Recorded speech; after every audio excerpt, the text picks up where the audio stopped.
আসসালামু আলাইকুম। প্রিয় উপস্থিতি, অপেক্ষার পালা প্রায় শেষ হয়ে আসছে।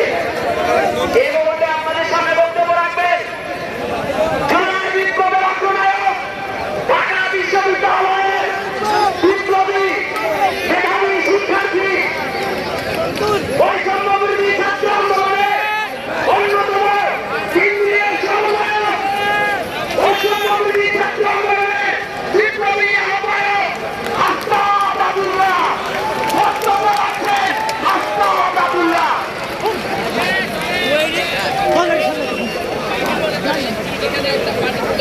একটা সংবাদ সম্মেলন চালানো উচিত, যে যারা যারা আওয়ামী লীগের নিষিদ্ধ চায় এবং যারা যারা চায় না তাদের নামে তাদের সাথে ওয়েবসাইটে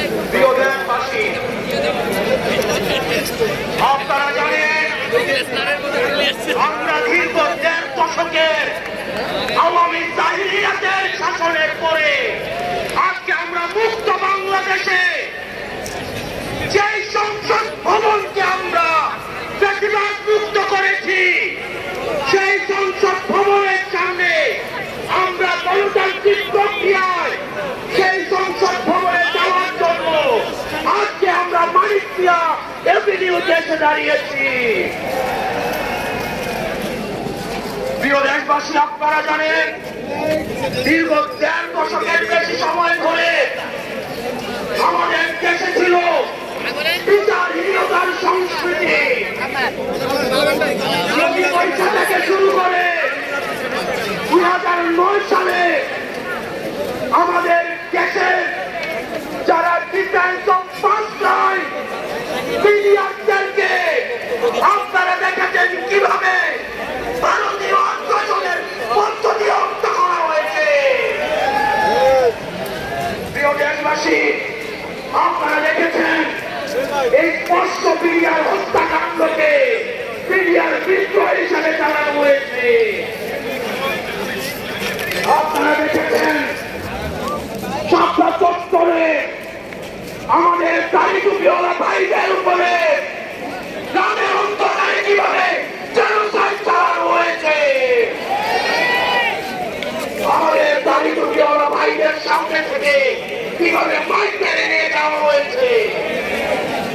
প্রিয় দেশবাসী, আপনারা দেখেছেন বাংলাদেশে কিভাবে রাতের ভোট, কিভাবে দিনের ভোট রাতে চালু করার সংস্কৃতি চালু হয়েছে, ডামি ইলেকশন চালু করা হয়েছে। আমরা ৫ই আগস্টে এই আওয়ামী লীগের এই দুঃশাসনের আমরা এই দুঃশাসনের কবর রচনা করেছি। আমরা বলতে চাই, এই গণভবনে কে যাবে সেটি নির্ধারিত হবে বাংলাদেশ থেকে, ভারত থেকে সেটি নির্ধারিত হবে না। আমরা স্পষ্ট করে বলতে চাই, এই সংসদে কে যাবে সেটি নির্ধারণ করবে বাংলাদেশের জনতা। এই সংসদের মস্তদে কে বসবে সেটি নির্ধারণ করবে এই ভূখণ্ডের মধ্যে যারা রয়েছে, সেই ভূখণ্ডের মানুষ। আমরা দীর্ঘ ১.৫ দশকের বেশি সময় ধরে আমরা এটা চাকরি করে তুলতে পারি নাই। বিভাজনের রাজনীতি আমাদের মধ্যে ইচ্ছাকৃতভাবে জিয়ে রাখা হয়েছে। আমরা স্টেট ডেভেলপ করতে পারি নাই, আমরা ন্যাশনাল ডেভেলপ করতে পারি নাই। আমাদের প্রতিষ্ঠানগুলো ভেঙে গিয়েছে।